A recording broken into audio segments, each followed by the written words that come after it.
Nous savons aujourd'hui que le fantasme constitue une des pierres angulaires de la pratique psychanalytique. Il occupe une place prépondérante dans le psychisme humain et joue un rôle majeur dans la lecture du monde que l'être élabore. Néanmoins, quelques siècles auparavant, l'ignorance de cette notion laisse les médecins de France et de Navarre face aux femmes hystériques. Ces cliniciens, les yeux rivés sur les manifestations symptomatiques qu'elles donnent à voir, établissent un travail d'une extrême finesse concernant le tableau clinique de l'hystérie. Cependant, un élément échappe et se soustrait au regard médical scrutateur. Cet élément, c'est un jeune neurologue, Sigmund Freud, qui en fera la découverte. Formé par l'un des plus grands spécialistes de l'époque en la matière, Jean-Martin Charcot. Freud, par son travail et son intuition, opère un mouvement du regard vers l'écoute et soulève une interrogation capitale. Que disent ces femmes au travers de leurs symptômes ? Ce questionnement va constituer le point d'entrée de l'investigation freudienne du psychisme et nous apprendre que le symptôme est avant tout à entendre. Entendre comme l'expression d'un conflit inconscient, donnant naissance à un phénomène de compromis entre un désir refoulé et une défense. Le symptôme désigne le résultat d'une élaboration psychique singulière et figure la représentation d'un désir inconscient. Les symptômes sont des signes commémoratifs d'événements traumatiques, dit Dominique Noël. Ils sont le lieu de l'expression d'une souffrance et peuvent prendre des formes multiples, comme l'ont si bien mis en exergue les patientes hystériques. De nos jours, c'est d'ailleurs souvent lors de l'apparition d'un ou de plusieurs symptômes que les personnes rendent visite à un psychothérapeute ou un psychanalyste. Le symptôme est un premier indicateur de l'organisation psychique d'un sujet et donne des indices sur la voie qu'emprunte sa libido. Dès 1895, Freud se trouve frappé par l'analogie entre la formation du rêve et celle du symptôme. Le symptôme est un rejeton plusieurs fois déformé par divers processus psychiques tels que la condensation ou encore le déplacement, tout comme les processus en place dans le rêve. En 1897, dans son échange épistolaire avec Wilhelm Fliess, plusieurs fois cité aujourd'hui, ce matin, Freud note qu'une des causes qui induit la formation de symptômes est la libido. Il en profite pour y introduire une autre notion majeure, celle du désir, et ajoute que les symptômes, comme les rêves, sont des réalisations de désir. Le terme allemand « Fantasie » est alors apparu un an plus tôt dans le texte intitulé « Sur l'étiologie de l'hystérie » et fait son chemin chez l'auteur. La formation des symptômes, dit-il, par le moyen d'identification se trouve liée au fantasme, c'est-à-dire au refoulement de ceux-ci dans l'inconscient. Quelques années plus tard, la théorie formulée par Freud se trouve davantage étayée. Nous sommes là entre 1915 et 1917, dans la première théorie des pulsions.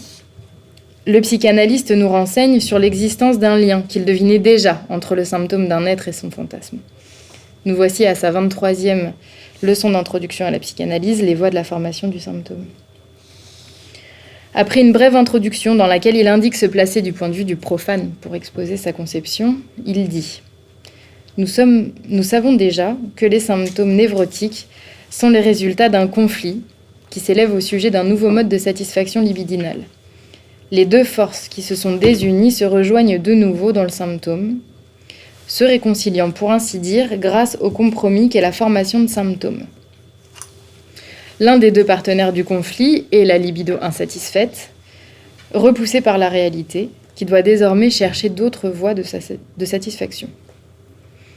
La libido est en ce cas contrainte d'utiliser la voie de la régression, sur laquelle elle est attirée par la fixation qu'elle a laissée en arrière en ces points de son développement. Dans le même temps, un fait déroute l'auteur et suscite sa surprise. Dans la psychanalyse, dit-il, nous parvenons à la connaissance des expériences vécues infantiles, auxquelles la libido se trouve fixée et dont sont faits les symptômes. Cependant, ces scènes infantiles ne sont pas toujours vraies. L'état des choses, comme on peut le démontrer, est que les expériences vécues de l'enfance construites ou remémorées dans l'analyse sont tantôt indiscutablement fausses, tantôt d'une exactitude tout aussi établie, et, dans la plupart des cas, faites d'un mélange de vrai et de faux. Le psychanalyste, donc Sigmund Freud, précise que cette découverte ne doit être annoncée au patient dans un premier temps. Sinon, et là je le cite, « Si nous lui révélons dès le départ qu'il s'agit de fantaisies par lesquelles il s'est dissimulé l'histoire de son enfance, l'intérêt du patient pour ce thème diminue tout d'un coup, et ce de façon non souhaitée. » Il ajoute « C'est qu'il veut apprendre des réalités et méprise toutes les imaginations. » L'avènement du fantasme fait son apparition avec panache et décontenance le clinicien. Freud comprend alors que plutôt qu'évincer ces constructions psychiques présentes chez le patient, il va s'agir de leur donner une place, car, même si elles se trouvent en opposition avec la réalité matérielle, elles possèdent une réalité psychique. Et il ajoute que dans le monde des névroses, la réalité psychique est la réalité déterminante. Dans ces histoires de jeunesse des névrosés, l'auteur repère des événements qui font retour sans relâche et qui ne semblent presque jamais manquer. Cette constance leur confère une importance toute particulière et amène Freud à les considérer comme dignes d'être soulignés par rapport à d'autres. Donc les 3 fantaisies entendues immanquablement sont les suivantes: l'observation du commerce parental, la séduction par une personne adulte et la menace de castration proférée. Bien entendu, il n'est pas exclu que ces événements dépeints par les patients puissent découler d'une réalité matérielle et d'avoir été réellement vécus. Freud nous indique donc qu'il existe bel et bien un lien direct entre le symptôme et le fantasme dans le psychisme humain, et que les symptômes émanent de fantasmes qui sont formés sur le modèle d'expérience de satisfaction. Nous savons que le moi de l'être humain est éduqué à estimer la réalité et à obéir aux principes de réalité. De fait, il lui faut de manière provisoire ou permanente renoncer à divers objets et buts quant à sa satisfaction au plaisir. Ce renoncement au plaisir a toujours été difficile pour l'être humain. Il n'y parvient pas sans une sorte de dédommagement.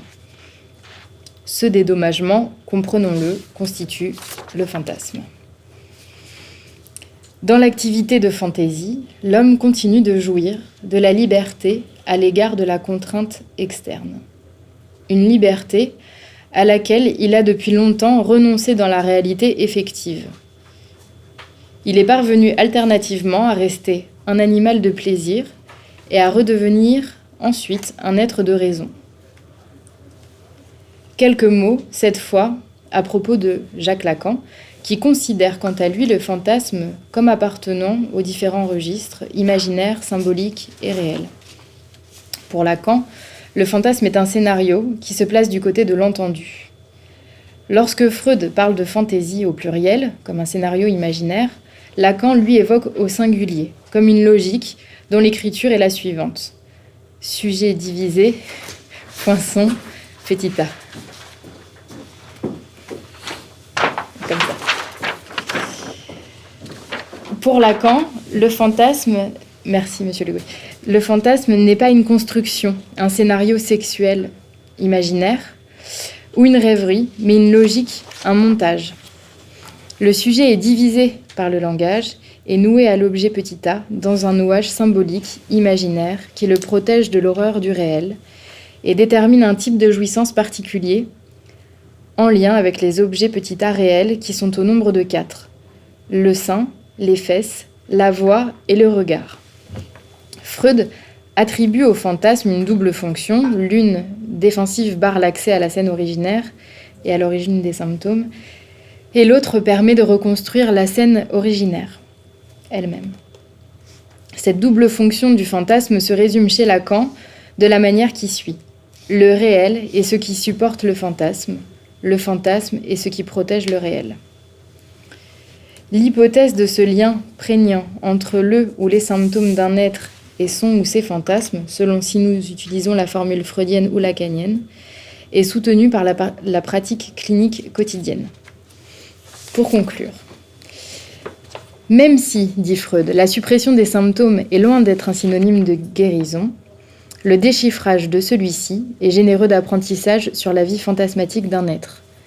D'ailleurs, il ne faut pas, dit Freud, chercher le succès thérapeutique dans l'élimination de tel ou tel symptôme, mais dans le rétablissement de la capacité d'agir la vie durant. La lecture du symptôme peut ainsi s'apparenter à celle du héros dans sa définition antique. c'est-à-dire de l'officier chargé de transmettre les messages solennels, ou bien de celle du Moyen Âge, d'un officier dont le rôle est de transmettre les messages jugés les plus importants. Lacan, lecteur de Freud, et là c'est une citation, reprend le champ d'exploration du symptôme en faisant l'hypothèse fondamentale suivante. Si le symptôme se résout dans l'analyse par la cure de la parole, c'est que le symptôme est lui-même soutenu par une structure de langage. Si le symptôme est un signe, il est un signe linguistique, un signifiant dont le signifié, le sens, est dans les dessous refoulés. Le symptôme est l'équivalent d'une écriture et est un mode de jouissance. Selon Lacan, le symptôme est ce qui vient du réel. Ce message, venu de l'inconscient, reste énigmatique tout un temps durant, jusqu'à ce que l'analyse ait procédé assez loin et que nous en ayons réalisé le sens. Le fantasme vient en cela enrichir et mettre en lumière le sens du symptôme tout en protégeant le réel. Je vous remercie.